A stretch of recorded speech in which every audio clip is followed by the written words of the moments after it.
I've searched the world, but it couldn't fill me.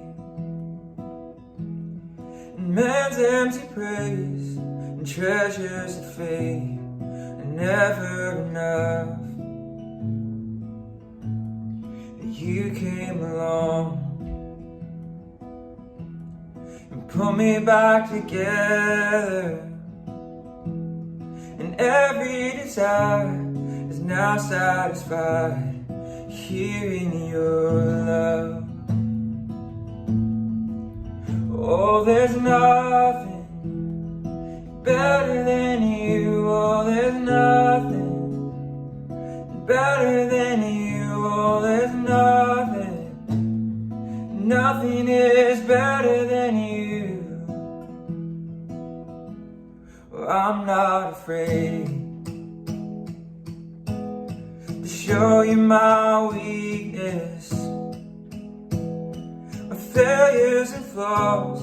Lord, you've seen them all, but you still call me friend.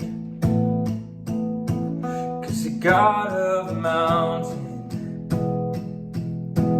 is the God of the valley,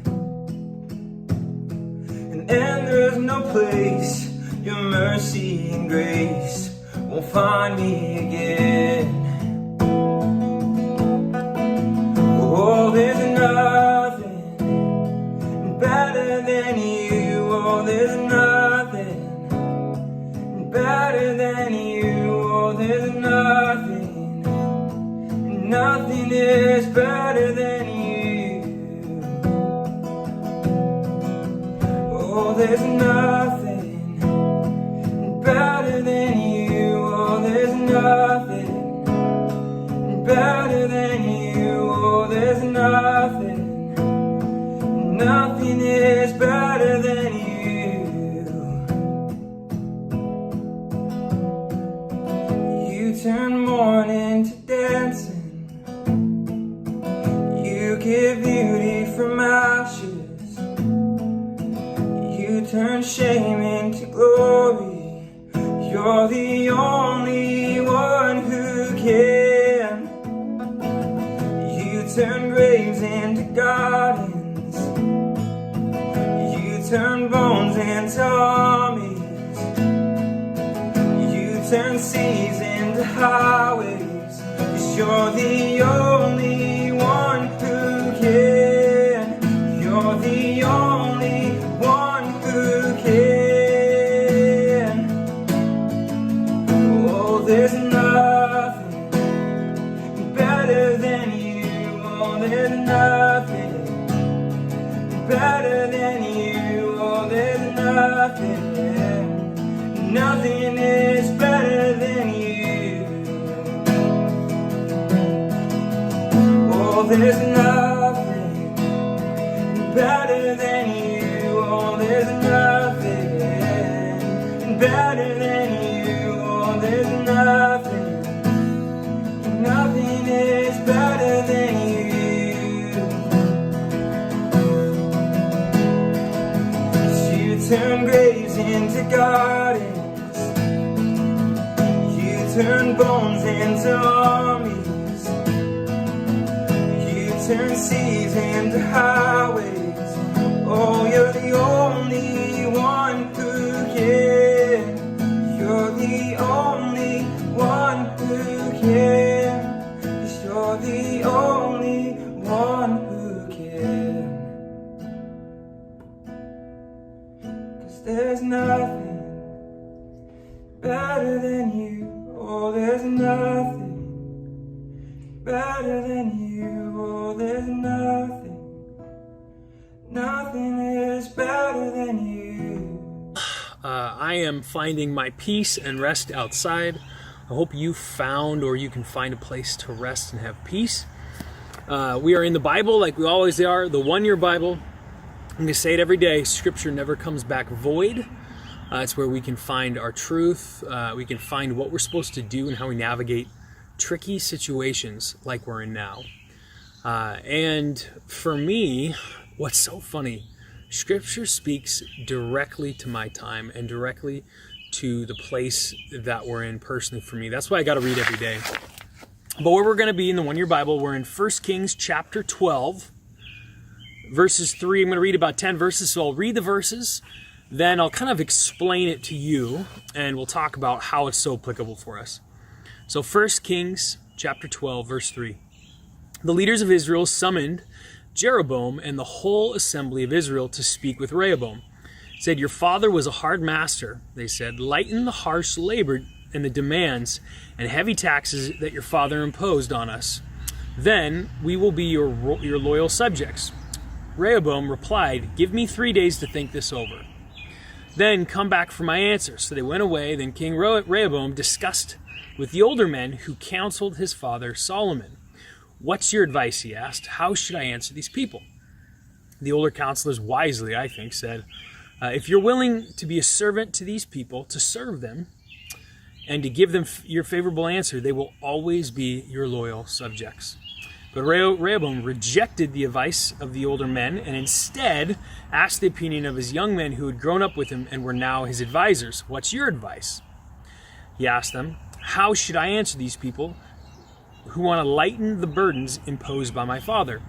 The young man replied, "This is what you should tell those complainers who want a lighter burden. My little finger is thicker than my father's waist. Yes, my father laid heavy burdens on you, but I'm going to make them even heavier. My father beat you with whips, and I'll beat you with scorpions." 3 days later, and all the people returned. Rehoboam spoke harshly to the people. He rejected the advice of the old counselors and followed the counsel of the young advisors. And he said, "My father laid such heavy burdens on you, I'm going to make them even heavier. My father beat you with whips, and I will beat you with scorpions." So let me now break down what this means. So Rehoboam and Jeroboam, they're sons of the great king Solomon. Solomon dies, they get part of the kingdom, and Solomon's advisors come to his son, who's now king, and they said, "Okay, hey, I think you're new into the situation. You should," and I think that's the right call, "you should rightly give these people grace. Lift some burdens, and they will love you. It will go good for you," essentially. And then he went to his younger buddy, who said, "Absolutely not. You gotta say, right, my finger is as small as my dad." I'm going to butcher this here. Let me go back to it. He said, "My little finger is thicker than my father's waist. My father laid heavier burdens. I'm going to lay them much heavier on you." So essentially what he does is he takes his buddy's advice and comes back hard at him. Now here's where I want to apply it for us today. He had the opportunity to give grace, to give second chances, and to go easy, or he had the opportunity to really press in, be mean and aggressive. You get where I'm going here? We're in a time now where we have the same opportunity. I said on Tuesday that social media is a flaming dumpster fire of filth, right? It's just crazy. We have the opportunity to go both ways. And part of the cancel culture that we're in is that if somebody says something that you don't like, they're done. They're either totally with you or they're literally your enemy. And the scripture says something profound and leads us to how we should be responding to people who may not believe or say or think the same things that we think. And it's this: give people grace. Give people second chances. Don't write people off. Have conversations with people that you might disagree with. But do not attack and be aggressive to people who say things that are contrary or might make you angry. Because if we choose, I think sometimes that's the easiest route to lash out at people. If you choose to lash out at people, what will happen? It feels good in the moment, but it always burns you down the road. Rehoboam and Jeroboam, both of his sons, lost both parts of their kingdom. And that decision that he made to really be aggressive and not give his people grace backfired. And I think for us, if we don't choose grace, it will backfire in the long run. It is a lot harder muscle to work out, this grace muscle, this second chances muscle that we have. But the more that we work out and we live a life of giving people grace, we live a life of giving people second chances, we forgive people who say things that are offensive. We forgive those people. If we can learn that type of posture, it's a spiritual posture of forgiveness, we are better off ourselves for it. Not them, we are. And it's always a very humbling reminder for me. I can never get on my pedestal and begin to point my finger and be judgmental, because you know what? Jesus very much said that if I want to receive the forgiveness from God, I need to be able to forgive others. So that's kind of a little bit of a scripture slap, right? Because we have so much being said around us. It's very easy to get upset and offended, and it's very easy to lash out and not give grace. But here's a perfect example in our one-year Bible. If all else fails, default to grace, forgiveness, and second chances. Folks, find some peace in your life. Find a peaceful place. Get quiet. Listen to God. If this is this morning, I want to ask and pray that God blesses you in this venture, in this pandemic, in this economic downturn, in this turmoil that we're in. So let me pray. Jesus, we need you. Give us grace and help us to give grace to others. I ask this in Jesus' powerful name. Amen.